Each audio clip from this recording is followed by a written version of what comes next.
Շնորհակալ եմ հարգելի գործընկերներ։ Տիկին Խամոյան, անկեղծ ասած, ես չեմ հասկանում դուք ինչից եք դժգոհում եւ բողոքում։ Մեկ ասում եք, որ 8 տարի ունեիք, ձեր դատական համակարգը ձերն էր։ Ինչի 8 տարի այս հարցերով չեք զբաղվում։ Հիմա ասում եք, եք հիմա զբաղվում ես հարցերով։ Մեկ ասում եք դատական համակարգը ձեզնից է կախված, մեկ ասում եք ինչի եք ուզում սահմանադրությունը փոխեք, դատական համակարգը փոխեք։ Ես կարծում եմ պետք է կողմնորոշվեք վերջապես այս հարցերի վերաբերյալ։ Եվ հարգելի գործընկերներ, անցնելով քննարկող հիմնական թեմային, քննարկում ենք տարածքային կառավարման, տեղական ինքնակառավարման, գյուղատնտեսության եւ բնապահպանության հարցերի մշտական հանձնաժողովի թեկնածուի հարցը։ Մի թեկնածու, ով լինելով ուժեղ Հայաստան դաշինքի անդամ, մոտենում է այս ամբիոնին եւ մեզ քաղաքացիական պայմանագիր ֆրակցիային մեղադրում է նախկին արատավոր բարքերի արժեքների կրող։ Եվ ուշադրություն հարգելի գործընկերներ, պարզվում է, որ Տիկին Յոլյանը իրեն իրավունք է վերապահում այս դիրքերից հանդես գալ, որովհետև 2017 թվականին ինքը աշխատել է Ազատություն ռադիոկայանում եւ մշտապես այդ թվում այն ժամանակ հանդես է եկել օրվա իշխանություններին կոշտ քննադատողի դիրքերից։ Եվ հարգելի գործընկերներ, սա դասական փարիսեցիության կամ երեսպաշտության դրսևորում է, որովհետև ենթադրվում է, որ եթե Տիկին Յոլյանը այդքան անկախական է կամ այդքան անսխալական է, եթե կուզեք, եթե որոշել էր, որ պիտի պայքարեր, նույնիսկ եթե վստահ էր, որ մեր իշխանությունը շեղվել է, ուրեմն հեղափոխական արժեքներից, ենթադրվում է, որ լավագույն լուծումը չէր միանալ ձեր նշած արատավոր բարքերի հիմնադիրների հետնորդերի, ուրեմն բանով, ցուցակով։ Կարող եք ինձ թվում է հիմնադրել ձեր կուսակցությունը, Տիկին Յոլյան, որը կլներ չէր ասոցացվի ոչ մեր հետ, ում հետ կապված դուք ունեք շատ հստակ դիրքորոշում, ոչ էլ նախորդիվ, ուրեմն արատավոր բարքերի հիմնադիրների հետ։ Տիկին Յոլյան, դուք ես չգիտեմ որտեղից էր գալիս այս հարցերին պատասխանելու ընթացքում ձեր այդ քամահարական ինքնավստահությունը, երբ ըստ էության որևէ հարցին բովանդակապես չպատասխանեցիք։ Իմ ընկերները ձեզ հարց էին տալիս, դուք տանում բերում, ու տենց շարունակ ու ինչ-որ պահի ես կարծում եմ դուք պետք է ինքնահայեցողաբար այս հարցին մոտենաք, որովհետև անլրջացնում է դա եւ այդ մոտեցումը այս ամբիոնը։ Եվ պարոն Սիմիզյանը բովանդակային ձեզ հարց է տալի, ասում է բնապահպանության ոլորտի հետ կապված, ընդ որում ընդունում է, որ պետք չի ոլորտի մասնագետ լինել եւ այլ, ասում է բնապահպանության ոլորտի հետ կապված մի խնդիր ասեք, որը ձեր կարծիքով առաջնային է կամ կարևոր է։ Վերջերս հանձնաժողովը մի ահռելի ոլորտ կա, որը պետք է համակարգի ազգային ժողովում։ Դուք գնում գալի ասում եք քաղաքային աղբահանության խնդիր կա։ Այսինքն ես այդ ոլորտի մասնագետ չեմ, Տիկին Յոլյանը, բայց ես գիտեմ, որ կա օրինակ գլոբալ տաքացման հարց։ Լսել եք դրա մասին, թե չէ։ Ես ոլորտի մասնագետ չեմ։ Մարդը հուշեց, ասում է Սևանա լիճ, բան։ Օրինակ չգիտեք, որ Սևանա լճի աղտոտվածության խնդիր կա, որը դեռ լուծման ենթակա է։ Ես կարծում եմ գոնե մի քիչ ավելի պատրաստված է պետք մոտենալ այստեղ, լինելով մասնավորապես այս հանձնաժողովի նախագահի թեկնածու։ Տիկին Յոլյան, ուզում եմ ասեմ, բացի նրանից, որ դուք ըստ էության որևէ հարցի չպատասխանեցիք, ձեր պատասխանների մի մասը ուղղակի չէր համապատասխանում իրականությանը, մի մասը այդ իրականությանը չհամապատասխանելը քողարկելու նպատակով պաթոսային մտքեր էին։ Օրինակ դուք այս ամբիոնից ասում եք, դուք վիրավորել եք կամ կներեք, դուք ծաղրում եք Հիսուս Քրիստոսին։ Տիկին Յոլյան, դուք պետք է պատասխան տաք ձեզ տեղ ասածների համար, սա բան չի, տենց փողոցային խոսակցություն չի, որ շուտ բարերով աչուձախ շպրտեք, հետո տենց մոռացության մատնվի։ Ո՞վ է ծաղրել Հիսուս Քրիստոսին։ Թե Հիսուս Քրիստոսը ըստ ձեզ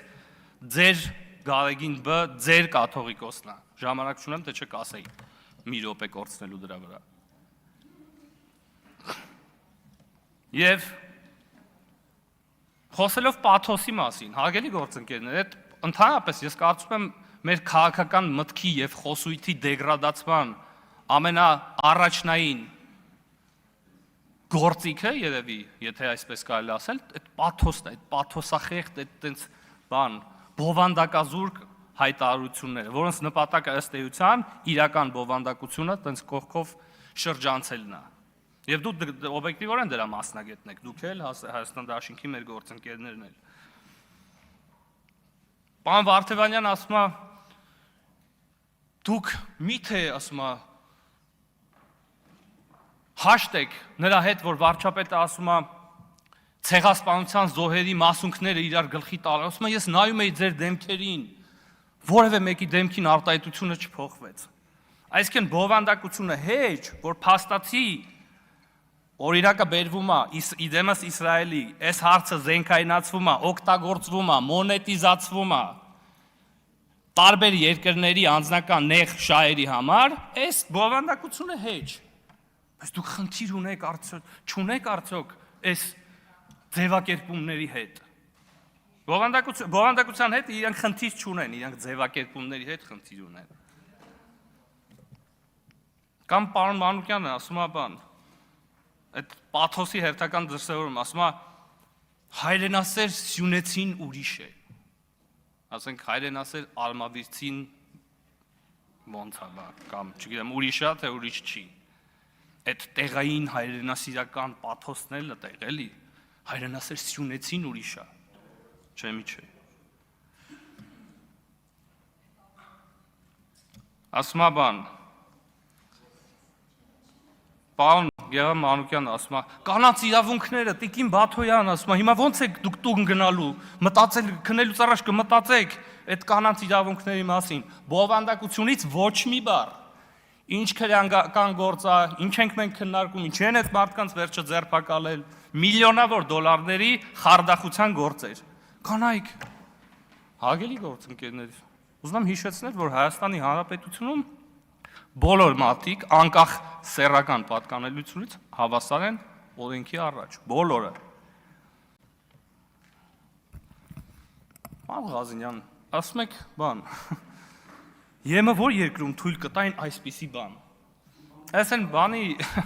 Շվեդիայի պատմությունն է դառնալու ձեր գործընկերոջ, որ գնացեք ասեց Շվեդիան պատկերացնում եք մտնի բան մասնավոր ոլորտ։ Ասենք հիմա բացեմ ցույց տամ երկրների ցանկ, թե քանի անգամ հաճախ մի քանի անգամ X պետությունում այդպես բաներ ա եղել, հետո կարամ մարդիկ ասում եմ առաջի դեմքերի մակարդակներով Ֆրանսիա, Ռումինիա, Իտալիա ձերբակալվել են մարդիկ, դուք ասում եք պատկերացնում եք եվրոպական երկրներում այդպես բան լինի։ Մի արձագանքեք։ Պարոն Ղազինյան, ձեր ելույթի ժամանակն ավարտվել է, դուք ելույթ եք ունեցել։ Դուք այո, դուք մի րոպե։ Ես ձեզ հուշեմ։ Պարոն Աղաջյան, մի րոպե, պարոն Ղազինյան։ Ձեր հետ կապված արդեն մի հատ պատմություն կա, երբ որ դուք շատ եք միջամտում։ Ես ոչ մի կերպ չեմ ուզում նման պատմությանը նույնիսկ մենք մոտենանք։ Ես ձեզ խնդրում եմ, տեղից մի արձագանքեք։ Լավ, մի Ես ձեզ հուշեմ, թե ինչ կարա կանեք։ Կարաք խնդրեք պարոն Աստանյանի փոխարեն դուք խոսակ խմբակցության անունից, գաք պատասխանեք պարոն Աղաջյան, բայց դա կլինի վաղը։ Այսօր միևնույնն է չեք կարողանալու խոսակ։ Խնդրում եմ, համեցեք։ Հա։ Այս պաթոսի շարունակություն որպես Գեղամ Մանուկյան ասում է, հարգելի ժողովուրդ, սիրելի ժողովուրդ, ասում է, ես գիտեմ դուք վախենում եք։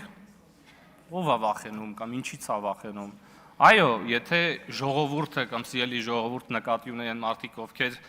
գրփել թալանել են մեր երկիրը, անկախ նրանից թե որ ժամանակահատվածում, այո, միգուցե այդ մարդիկ պետք է վախենան, բայց վերջում, հարգելի գործընկերներ, ես ուզում եմ մեր Հայաստան Դաշինքի գործընկերներին դիմել, խոսելով երեկվա մի դրվագի մասին, դուք հիշում եք երեկ, ես իհարկե շատ ցանկություն չունեմ ցիտել այդ խոսույթը եւ այդ բառերը, բայց կարծում եմ, որ պետք է։ Երեկ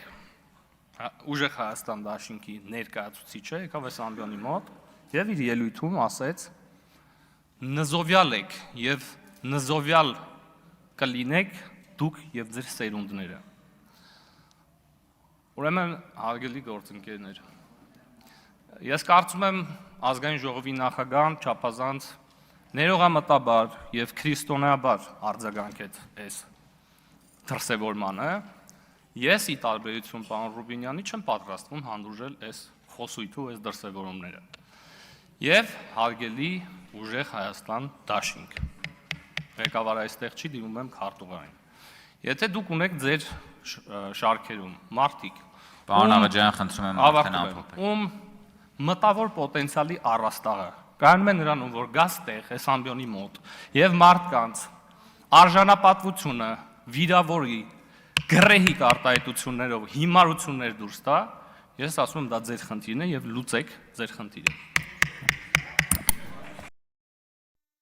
Հավանիր տեսանյութը եւ բաժանորդագրվիր նորությունները բաց չթողնելու համար։